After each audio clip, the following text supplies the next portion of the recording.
মুহাম্মদ আরবি সাল্লাল্লাহু আলাইহি ওয়াসাল্লাম নবীজি দুনিয়ায় আসার পর আব্বা জানের চেহারা দেখেন নাই। নবীজি মায়ের পেটে থাকা অবস্থায় আব্বা জান হযরতে আব্দুল্লাহ দুনিয়া থেকে চির বিদায় নিয়ে যায়। আম্মা জান মা আমেনা বয়স যখন 6 বছর হয়, নবীজির যখন 6 বছর বয়স হয়, আম্মা জান মা আমেনাও দুনিয়া থেকে বিদায় নিয়ে গেলেন। বাবার স্নেহতা পায় নাই, বঞ্চিত হয়ে গেলেন। 2 নম্বরে মক্কা মাতুল মুকাররমার পথ ছিল মক্কা শহরে যে বাচ্চারা জন্মগ্রহণ করত, মাত্র কয়েকদিন মা, যেই মা গর্ভধারিণী মা, ওই মায়ের স্তন থেকে কয়েকদিন দুধ পান করতেন।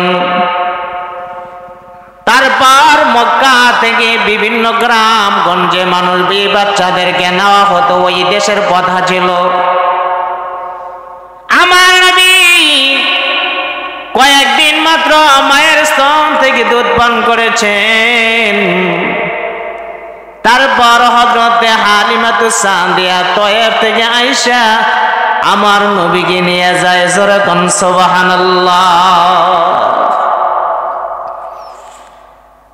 মা হালিমাতুস সাদিয়ার বাড়িতে আমার নবী 2 বছর ছিলেন। 2 বছর পরে যখন মায়ের কাছে আমার নবী ফিরে আসেন রে বাবা, তারপর 4 বছর মায়ের স্নেহ বন্ধনে নবীজি ছিলেন। এই 4 বছর মার আদর সোহাগ নবী পায়। 4 বছর পরে 6 বছর বয়স মোবারক যখন নবীজির হয়, আম্মা জান চলে যায়। নবীজির দেখশোনা করার দায়িত্ব নবীজির দাদা বাইতুল্লাহ শরীফের মোতাওয়াল্লি হযরতে আব্দুল মুত্তালিব দায়িত্ব নিয়ে গেলেন। নবীজির বয়স মোবারক যখন 8 বছর 3 মাস 2 দিন হয় বা 10 দিন হয়, তখন দাদা আব্দুল মুত্তালিব দুনিয়া থেকে বিদায় নিয়ে গেলেন। নবীজির বাবা দেখে নাই, মাও নাই, দাদা যাইছিল দাদাও চলে গেলেন। তারপর দেখশোনার দায়িত্ব নবীজির চাচা জান আবু তালেবের হাতে ছিল। জোরে কোন সুবহানাল্লাহ। আবু তালেব যেখানে যেতেন আমার নবীকে সঙ্গে করে নিতেন। আবু তালেব যখন সিরিয়ার মধ্যে ব্যবসা করার জন্য যায়, ওইখানে প্রথম সফর নবী আবু তালেবের সঙ্গে করেছিলেন। বহায়রা রাহেব ইহুদির পণ্ডিত নবীজির চেহারা মোবারক দেখা ডাক দিলেন। একটি গাছের নিচে যেয়ে নবীকে বসলেন। জিজ্ঞেস করা হলো, আবু তালেব, এই যে ফুটফুটে চেহারা, সুন্দর চেহারা দেখা যায়, এই বাচ্চাটাকে, এই ছেলেটাকে তোমার কি হয়? আবু তালেব দেখে বলে, রাহেম, এই বাচ্চা হলো আমার মৃত্যু ভাই আব্দুল্লাহর সন্তান। তার মা নাই, বাবা নাই, দাদা ছিল, দাদা বিদায় নিয়ে গেল। আমি আবু তালেব দেখশোনা করি, তাকে 12 বোঝা সব কিছু আমার হাতে আছে। বহায়রা রাহেব দেখে বলে, আবু তালিব, তোমার মৃত্যু ভাই আব্দুল্লাহর সন্তান হতে পারে, তোমার ভাতিজা হতে পারে, কিন্তু তুমি ভালো করে চিনো না, ভালো করে চিনো না। যায় নিয়ে আসছো, আর সামনের দিকে নিও না। কারণ হলো এই গাছের নিচে যারা বসে তারা নবী ছাড়া আর কেউ বসতে পারে নাই। আরো জোরে বলেন আল্লাহু আকবার। আবু তালিব, এই তোমার ভাতিজাকে সামনের দিকে নিবে না,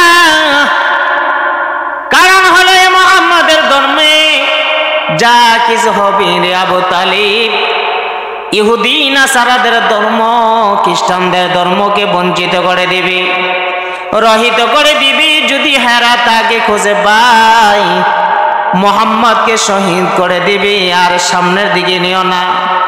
কিভাবে চিনলা? দুইটা চিহ্ন দেখে আমি চিনতে পেরেছি। এক নাম্বার চিহ্ন হলো, এই গাছের নিচে যারা আজ পর্যন্ত বসেছে, আমি তাওরাত কিতাবে পাইলাম এই গাছের নিচে নবী ছাড়া কেউ বসতে পারে নাই। অতএব সব নবী চলে গিয়েছে, আখির জামানার নবী এ মুহাম্মাদুর রাসূলুল্লাহ তিনি হইয়া যাবে। দুই নম্বর হলো, তাহার পিঠের মধ্যে তাকাইয়া দেখো কবুতরের ডিমের মতো। সামাইলে তিরমিজির মধ্যে আছে, আমার নবীর পিঠ মুবারকের মধ্যে কবুতরের ডিমের মতো গন্ধম কালার, বাদামি কালার। নবীজির পিঠ মুবারকের মধ্যে একটা চিহ্ন থাকবে, এটা হলো মোহরে নবুওয়াত। নবীজির পিঠে সিল মাইরা আল্লাহ বুঝাই দিলেন, আনা খাতামান নাবিয়িন লা নাবিয়্যা বা'দি। নবী ঘোষণা করেছেন, আমি শেষ নবী, আমার পরে পৃথিবীর মধ্যে আর কোন নবী হবে না। লাউ কানা মিন বাদি নাবিয়্যান লাকানা উমর, আমার পরে যদি কেউ নবী হতো আল্লাহ উমরকে ঘোষণা করতেন, আনা খাতামান নাবিয়িন লা নাবিয়্যা বা'দি, আমি শেষ নবী, আমার পরে দুনিয়ার মধ্যে আর কোন নবী আসবে না। নবুয়তের দরজা আল্লাহ বন্ধ করে দিয়েছে। আবু তালেব আল্লাহ নবীকে নিয়ে যায়। ও ভাই, আল্লাহ নবীর নবুয়তের বয়স মাত্র 11 বছর, নবীজির বয়স মোবারক 51 বছর। আবু তালিব চাচা নবীজিকে দেখশোনা করতো এমন ভাবি। আবু তালিব বলতো, মুহাম্মদ তোমার কথা তুমি বলবা, যত বাধা আছে সব কিছু বাধার সামনে আমি আবু তালেব আছি। সুবহানাল্লাহ বলেন না। মক্কার সব কাফেররা আবু তালিবের কাছে আসি, এ আবু তালেব তোমার ভাতিজাকে বন্ধ করে দাও, আমাদের বহুতের বিরুদ্ধে কথা বলি। আয়েশা বলে, মুহাম্মদ কথা না বললে কি নয়, তুমি না বললে কি হয়? নবী বলেন, বাল্লিগু আন্নি ওয়ালাউ আয়া, একটা আয়াত হইলেও পৌঁছাইয়া দেব, আমার কথা আমি বন্ধ করব না। সারা দুনিয়ার মানুষ যদি মুখালেফ হয়, কিন্তু আমার কোনো টেনশন নাই, আমার পক্ষে আছেন কি? আল্লাহ আল্লাহ ইচে শিরি ইস্তনাম শের শাকর মে কোনাদ জানম তামাম। আল্লাহ আল্লাহ कैसा प्यारा नाम है, आशिकों का मीना और जाम है। अल्लाह अल्लाह कैसा मीठा नाम है, आशिकों का मीना और जाम है। নবুয়তের 11 বছর বয়স পদার্পণ হলো।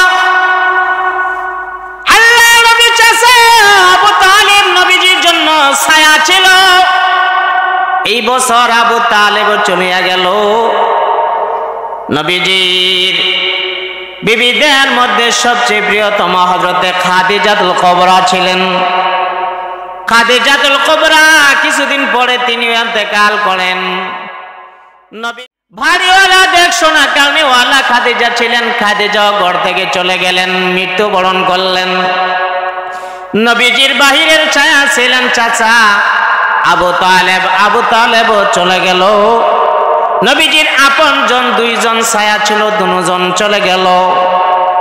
আল্লাহ পাকের দরবারে নবী কাঁদে আর হাতে, ওগো আল্লাহ,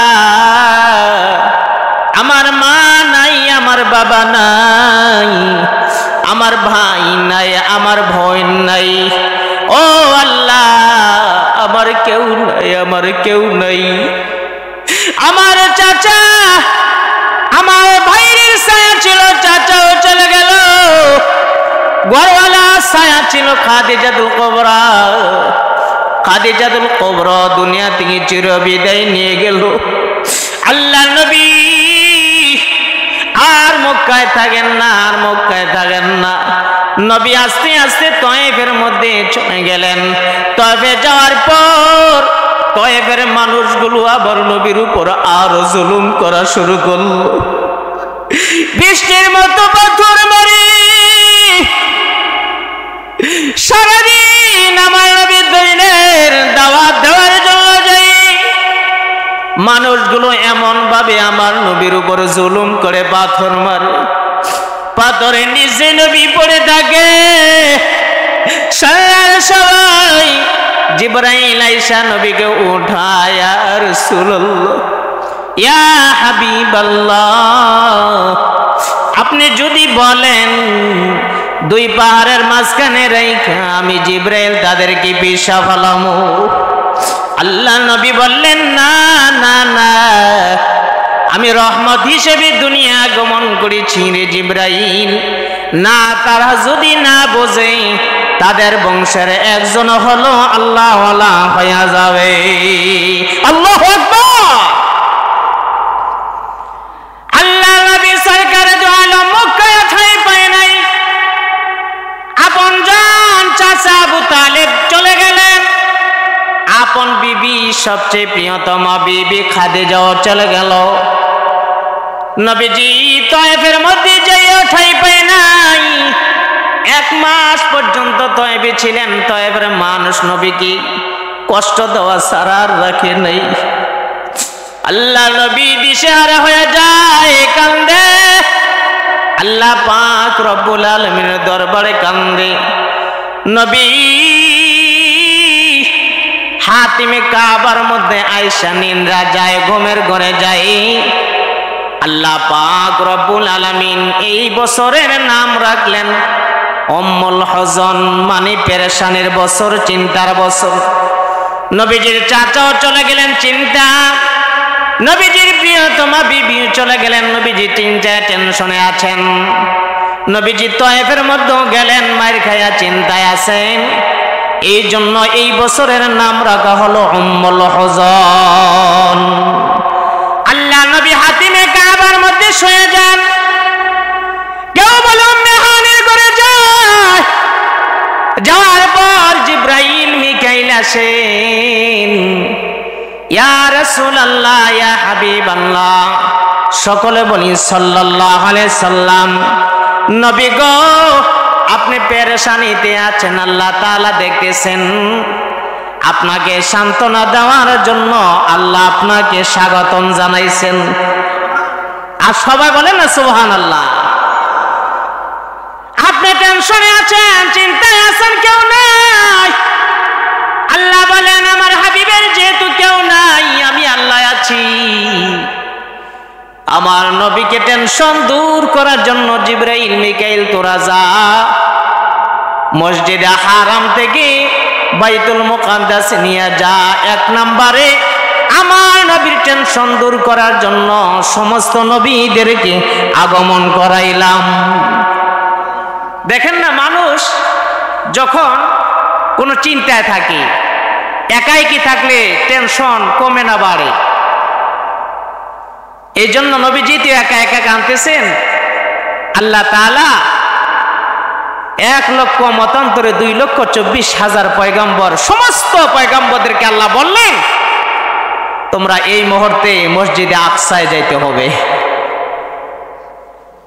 সিরিয়া জেরুজালেম, যেই মসজিদে আকসাকে ধ্বংস করার জন্য, দখল করার জন্য খ্রিস্টানরা এখনো পর্যন্ত যত ধরনের তাদের চেষ্টা প্রচেষ্টা আছে তারা করতেছে। যেরকম ঠিক না বেঠি? আল্লাহ পাক রব্বুল আলামিন সর্বপ্রথম সৃষ্টি করেছেন, বানাইছেন মসজিদে হারাম। মসজিদে হারামকে বানানোর 40 বছর পরে আল্লাহ মসজিদে আকসা বানাইছেন। সুবহানাল্লাহ বলেন। জন্য দুটোটা গড়েই আল্লাহ তাআলা সম্মানী গড় বানাইছেন। এই মসজিদ হারামের বরাবর আরেকটি আল্লাহ তাআলা সপ্তম আসমানের উপরে ফেরেশতাদের জন্য আরেকটি ঘর বানাইছেন, এটার নাম হলো বাইতুল মামুর। সুবহানাল্লাহ বলেন। মসজিদ হারাম বানাইছেন মানুষের জন্য, আর মসজিদে মামুর বানাইছেন ফেরেশতাদের জন্য। সুবহানাল্লাহ বলেন। আল্লাহ তাআলা রাব্বুল আলামিন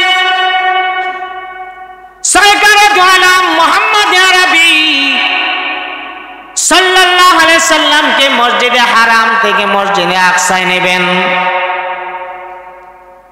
আল্লাহ তাআলা নবীর জন্য একটা তৎকালীন যুগের জন্য ভালো একটা গাড়ির ব্যবস্থা করলেন।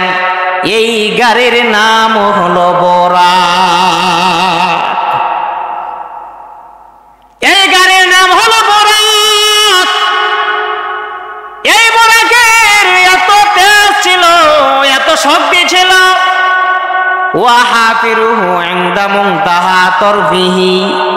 আল্লাহ নবী ঘোষণা করেন বুরাকের গতি হলো তার সামনের গতি, যতটুক পর্যন্ত চোখের সীমানা যায়, দৃষ্টি শক্তি যায়, তার এক একটা কদম হলো তার সমান।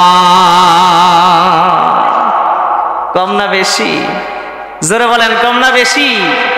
হুয়া হাফিরুহু ইনদা মুনতাহা তরফিহি। তার গতি সীমানা হলো, এক একটা কদম হলো দৃষ্টির শেষ সীমানা যেখানে, এক একটা কদমের সীমানা সেখানেই। আল্লাহ নবী প্রথম নম্বরে ইয়াসরাবের মধ্যে গেলেন, যাইয়া ইস্টাবলিশ করলেন। নবীজি জিজ্ঞেস করে, ভাই জিবরাইল, ইয়াসরাব এটা কি? ইয়াসরাব মানে অসুস্থ, রোগাক্রান্ত। ইয়াসরাব এখানে কি? বলে, নবী গো, এটার নাম ইয়াসরাব, এখানে আপনি কিছুদিন পরে আসবেন। নবী বলেন, ইয়াসরাব মানে অসুস্থ, রোগাক্রান্ত, এখানে আসলে ভালো হবে না। বলে, না গো না, এই জায়গায় আপনি আসলে এই জায়গার নাম আর ইয়াসরাব থাকবে না, এই জায়গার নাম হবে মদিনাতুল মুনাওয়ারা।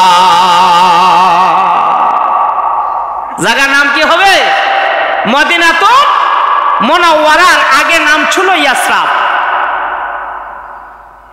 নবীজি এইখানে তাইমা 2 রাকাত নামাজ পড়লেন।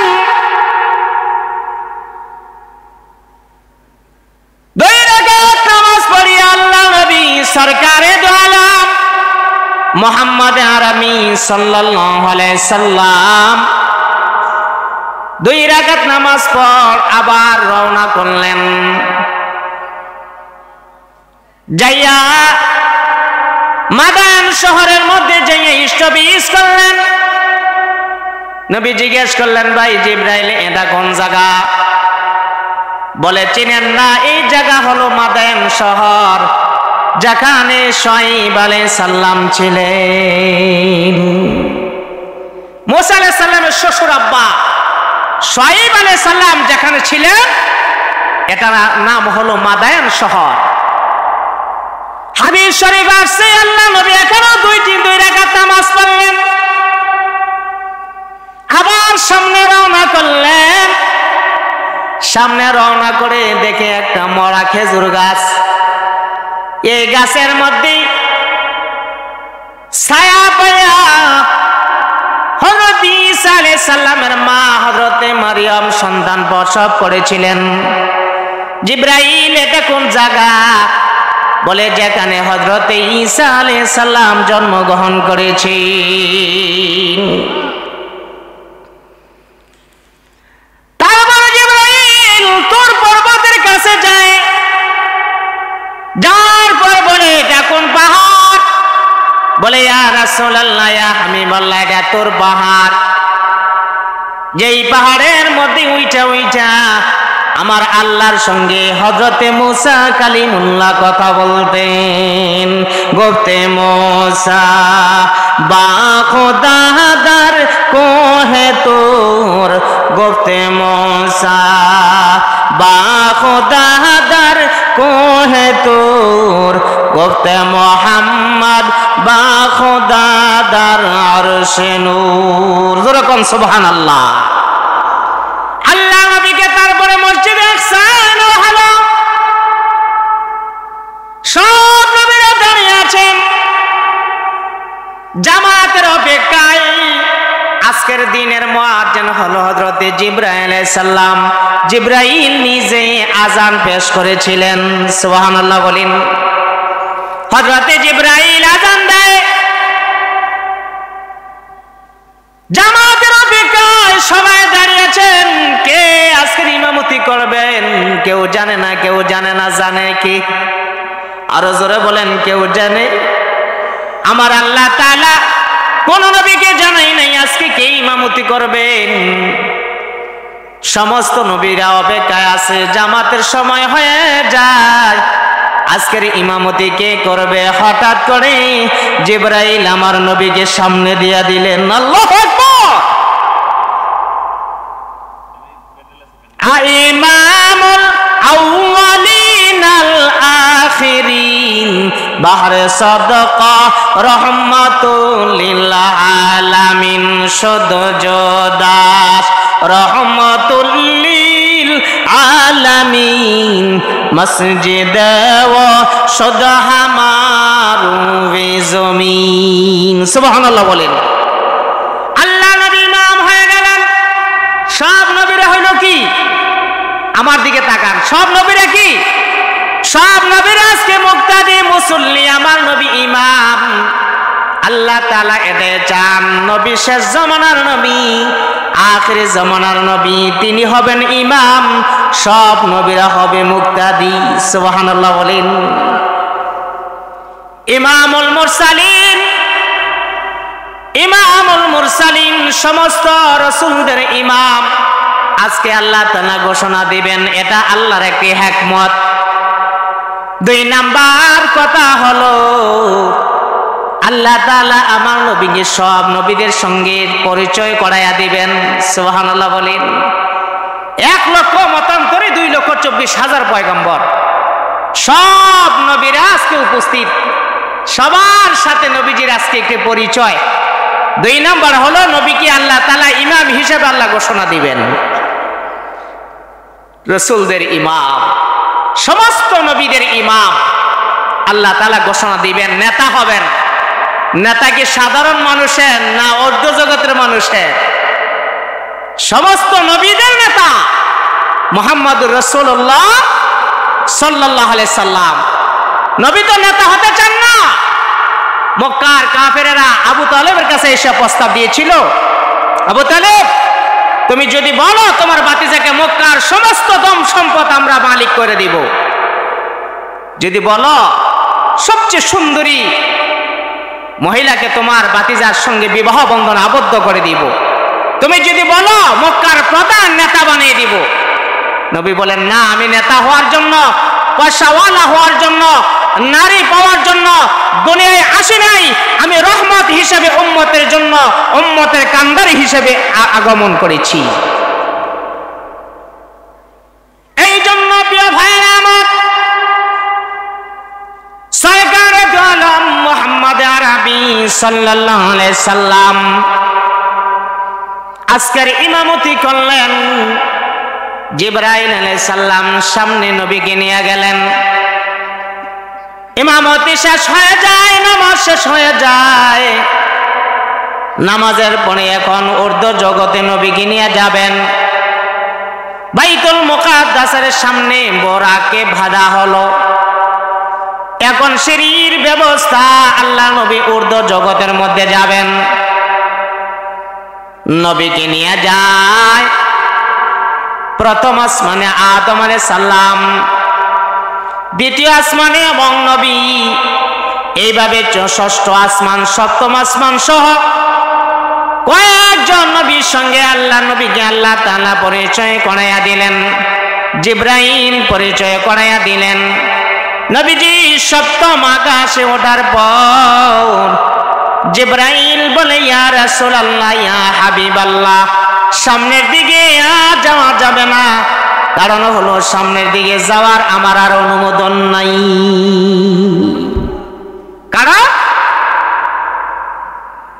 জিবরাইল আর মিকাইল যখন আসছিলেন, আসার পরে প্রথম নবীকে দুজনে ধরে নবীজির সিনা মোবারক ফেরে অপারেশন করে নবীকে ঊর্ধ্ব জগতে যাওয়ার আল্লাহ তাআলার পক্ষ থেকে ব্যবস্থা করে দিলেন।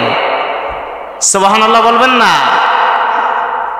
হযরত আনাস রাদিয়াল্লাহু তাআলা আনহু বলেন, ইন্নী আরা আসারাল মাখিতি ফি সাদরিহি সাল্লাল্লাহু আলাইহি সাল্লাম, আমি নবী সাল্লাল্লাহু আলাইহি সাল্লাম একদিন নবীজি গোসল করতেছেন। আনাস 10 বছর নবীজির খাদেম। আনাস বলেন, আমি দেখলাম যে নবীজির সিনার মধ্যে সেলাই করেছে যে জিবরাইল, সেলাইয়ের দাগগুলো আমি নিজে স্বচক্ষে দেখেছি। তাহলে নবীজির সিনা চাক করা হয়েছে, এটা কি সত্য না মিথ্যা? জোরে বলতে হবে, সত্য না মিথ্যা? আনাস বলেন, ইন্নী আরা আসারাল মাখিতি ফি সাদরিহি সাল্লাল্লাহু আলাইহি সাল্লাম, আমি নবীজি সাল্লাল্লাহু আলাইহি সাল্লামের সিনার মধ্যে যে চাক করে অপারেশন করেছে, সেলাই করেছে, এই সেলাইয়ের দাগগুলো পর্যন্ত আমি নিজে দেখেছি। আল্লাহ নবী সরকারে দো আলম মুহাম্মদ নবী সাল্লাল্লাহু আলাইহি সাল্লাম সপ্তম আসমানের পর জিবরাইল থেমে যান, ডেকে বলেন, ইয়া রাসূলুল্লাহ, আমি আর যাওয়ার অনুমোদন নাই। আগার একে সোয়ে মোয়ে বরতর পোরাম, আগার একে সোয়ে মোয়ে বরতর পোরাম, ফরগে তাজাল্লি বসোজাত পোরাম, ফরগে তাজাল্লি বসোজাত পোরাম। ও নবী গো, আর যদি একটি কদম সামনের দিকে আমি অগ্রসর হই, আমার 6 লক্ষ পাখা একটা পাখা থাকবে না, সব পাখা পরে সারকার হইয়া যাবে।